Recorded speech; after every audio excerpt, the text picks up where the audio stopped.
Hi Year 6, this is your science lesson for the 1st of March, and we've been thinking about light for most of this term in science. So this is a bit of a fun sort of final lesson before we go back into school, which is very exciting for you to have a little try at home.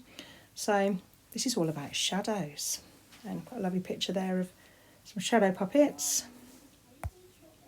So the aim of this lesson is that you can explain why shadows have the same shape as the object that casts them. And to be successful, you need to be able to explain how a shadow is formed. Oops, I did not mean to do that. I was reading that out. Let's go back. And also that you can explain why shadows are the same shape as the object that casts them. Okay, so let's have a little look at shadows. Think about how shadows are formed. Well, you think about shadows a little bit in Year 3, so hopefully you've learnt already. It's basically when an opaque object, so that's an object that doesn't let any light through, blocks a ray of light. So a human being can cast a shadow because human beings are opaque. We don't let the light pass through. We're not like a window, which is transparent. So any opaque object can make a shadow. We've got a question here. Is a shadow always the same shape as the object that casts it? A shadow can change size depending on the distance that the object casting it is from the light source. So as you know, if you move closer, you can make the shadow go bigger, and if you move further away, smaller. Shadows can be elongated or shortened, and this can happen at different times of day, can't it, with your body casting a shadow onto the pavement. When it's the middle of the day, your shadow is very short or non-existent, and then the end of the day and the beginning of the day, you've got a really long shadow. Okay, so it depends on the angle as well of the light source. And you can see there, this in the picture, in the diagram, there's some light travelling in straight lines, like we said. However, a shadow is always the same shape as the object that casts it. This is because when an object is in the path of the light travelling from a light source, it will block the light rays that hit it. So in that picture you can see the light is coming out of the light source, which is the light bulb, it's hitting the object and then it's bouncing off. So it can't pass through the opaque object, so it's always going to be the same shape.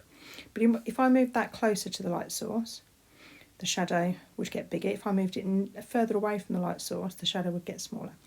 Okay? Therefore, the shadow that it casts is exactly the same shape. Okay, so the shadow can change size, but not change shape.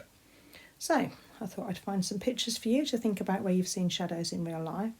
So the first picture shows you people creating shadows, and that must be either early in the day or late in the day when you get the longer shadows.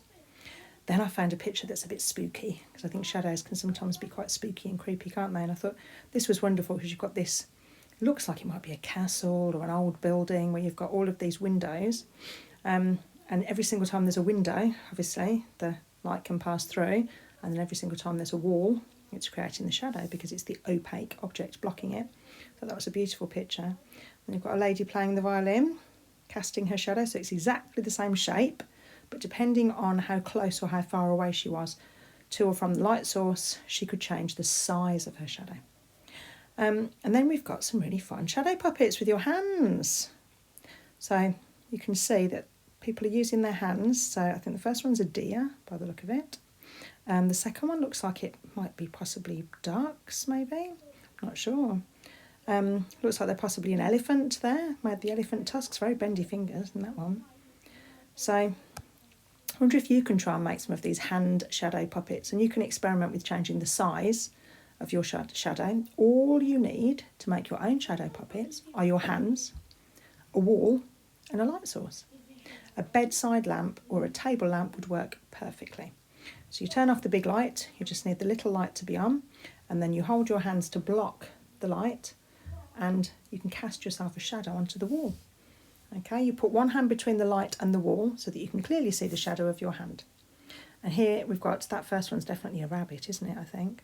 And we've got the deer again, we've got a snail there, got a bird sitting in a tree, got a crocodile, got a butterfly or a bird possibly there.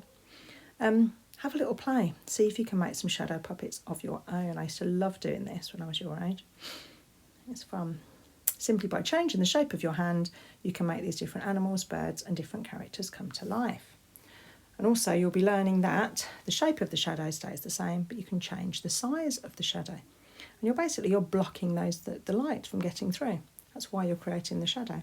So have a little bit of fun with that. What I'll do is I'll put the link to this website in the description of this video.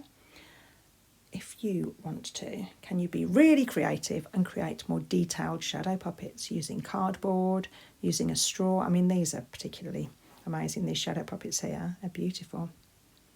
And then you could make yourself a puppet show to show to your family, or you could show us the puppets in the Zoom videos. That would be fantastic. So have a go. Again, I will put some links on this video so you can click on the links and hopefully get inspired and have some fun with some shadows. Now that the sun's coming out, we're actually getting some shadows outdoors, aren't we? Which is wonderful.